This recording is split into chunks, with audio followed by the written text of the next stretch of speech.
India की एक ऐसी स्टेट जिसे हम ब्रेड बास्केट ऑफ इंडिया भी कहते हैं, जिसके पास काफ़ी कम पॉपुलेशन और काफ़ी कम लैंड होने के बावजूद इंडिया की जो एग्रीकल्चर इकोनॉमी है उसमें काफ़ी मेजर रोल प्ले करती है। जी हाँ, मैं बात कर रहा हूँ पंजाब की। फार्मर प्रोटेस्ट की वजह से पंजाब काफ़ी न्यूज़ में है, क्योंकि फार्मर्स की कुछ डिमांड्स है। वैसे तो कुल मिलाकर 12 डिमांड्स है, पर उनमें से कुछ ही डिमांड्स है जो काफ़ी न्यूज़ में भी है। तो आज हम इस वीडियो में उन डिमांड के बारे में बात करेंगे और ये भी देखेंगे कि जो लोग फार्मर प्रोटेस्ट के अगेंस्ट में बोल रहे हैं उनका क्या स्टांस है, और जो सपोर्ट में बोल रहे हैं उनका क्या स्टांस है। और हम ये भी देखेंगे कि इन सब में खालिस्तान मूवमेंट का एंगल कैसे आता है। तो इसीलिए अंत तक बने रहना ज़रूरी है। सबसे बड़ी जो डिमांड उठ रही है इस प्रोटेस्ट में वो है एमएसपी को लीगलाइज करने की। वैसे तो आपको एमएसपी के बारे में पता ही होगा, फिर भी मैं शॉर्ट में बता देता हूँ कि एमएसपी एक मिनिमम सपोर्ट प्राइस होती है, जिसमें कि गवर्नमेंट गारंटी करती है कि एक सर्टेन रेट पर गवर्नमेंट आपसे माल खरीदेगी, इवन दो अगर मार्केट प्राइस कम चला गया तो भी। अभी के लिए एमएसपी तो दी जाती है, पर इसकी कोई लीगल गारंटी नहीं है। अगर गवर्नमेंट कल को चाहे तो एमएसपी हटा भी सकती है, और इससे कोई गवर्नमेंट के अगेंस्ट लीगल एक्शन भी नहीं होगा। तो इससे जो है फ्यूचर में किसानों का नुकसान हो सकता है, इसीलिए किसान जो है एमएसपी को लीगलाइज करने की डिमांड कर रहे हैं। पर आपके मन में एक सवाल तो ज़रूर आता होगा कि सिर्फ पंजाब के लोग ही क्यों एमएसपी को डिमांड कर रहे हैं। इंडिया में अदर भी स्टेट है जो कि मोस्टली एग्रीकल्चर पर डिपेंड करते हैं, तो सिर्फ पंजाब ही क्यों? इसका एक सिंपल रीज़न है पंजाब की क्रॉप पैटर्न। एक तो पंजाब की जो मेजॉरिटी पीपल है, जो मेजॉरिटी किसान है, वो एग्रीकल्चर पर डिपेंड करते हैं। ऊपर से वो सिर्फ 2 टाइप के जो है फसल उगाते हैं। एक तो है राइस, जो कि खरीफ सीज़न में उगाया जाता है, और खरीफ सीज़न में जितना भी प्रोडक्शन होता है उसमें से ऑलमोस्ट 85% जो प्रोडक्शन है वो सिर्फ राइस का होता है। और दूसरा है व्हीट, जो कि रबी सीज़न में उगाया जाता है, और रबी सीज़न का जितना भी प्रोडक्शन होता है उसमें से 90% जो प्रोडक्शन है वो सिर्फ और सिर्फ व्हीट का होता है। एक और पॉइंट है कि सेंट्रल गवर्नमेंट जितना भी माल एमएसपी के थ्रू प्रोक्योर करती है उसमें से 60% जो प्रोक्योरमेंट है सिर्फ पंजाब से आता है।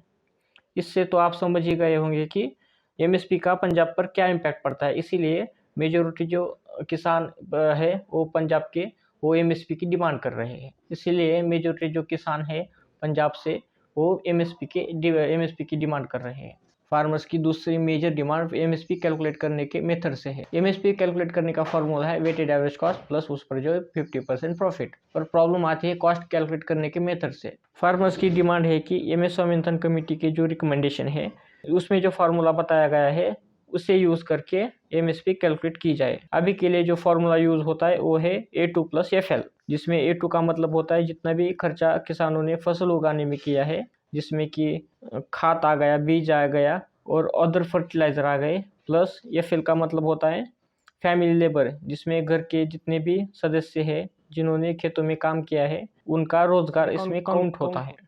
पर एमएस स्वामीनाथन कमेटी के रिकमेंडेशन में कहा गया है कि ये जो कॉस्ट है वो इनफ नहीं है, इसमें सुधार किया जाना चाहिए। उन्होंने फॉर्मूला दिया C2 प्लस 50%, जिसमें C2 का मतलब होता है जो भी कॉस्ट पहले दी जाती थी plus rent on fix capital, जैसे कि ट्रैक्टर हो गया, व्हीकल हो गया और अदर इक्विपमेंट हो गए, प्लस रेंट ऑन लैंड, जो भी किसानों की लैंड है उस पर रेंट दिया जाना चाहिए।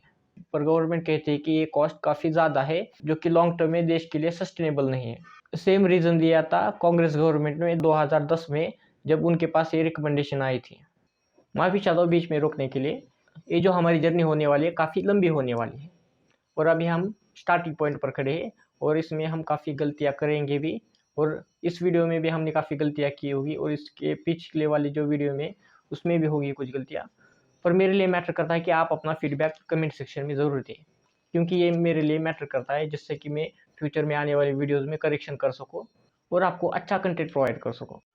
अगर आपको मेरी वीडियोज़ अच्छी लगती है तो लाइक ज़रूर करना और सब्सक्राइब भी करना, जिससे कि जो फ्यूचर में आने वाली वीडियोज़ है उनकी नोटिफिकेशन आपके पास पहले आ जाए।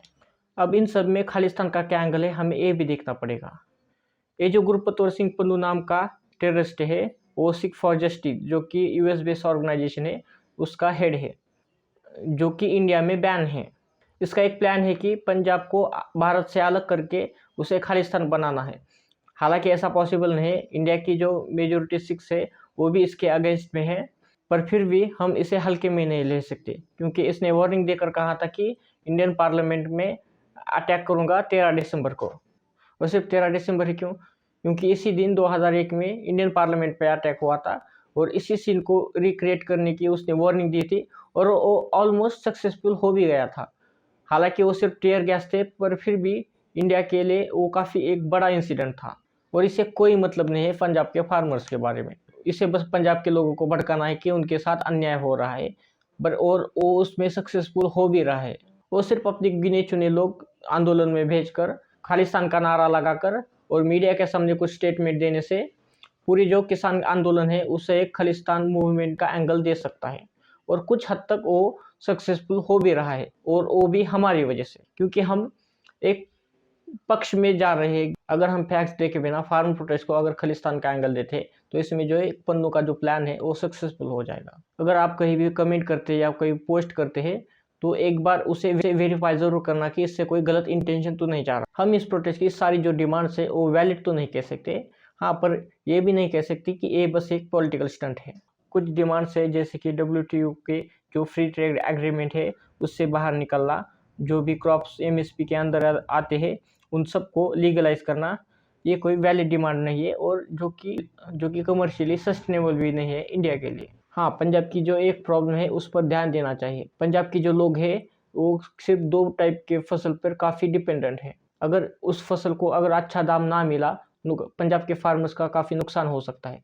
इसलिए उनका जो ये डर है वो जायज़ भी है, क्योंकि अगर इस पर प्राइस अच्छा नहीं मिला तो उनका जो काफ़ी नुकसान होगा और उस नुकसान को रिकवर करने के लिए उनके पास कोई अल्टरनेटिव ऑप्शन भी नहीं होगा। इस केस में गवर्नमेंट को वीट और राइस का जो है अल्टरनेटिव प्रमोट करना चाहिए और उसे इंसेंटिवाइज करना चाहिए, जिससे जो है फ्यूचर में इस टाइप की जो प्रॉब्लम है वो फिर से ना आए।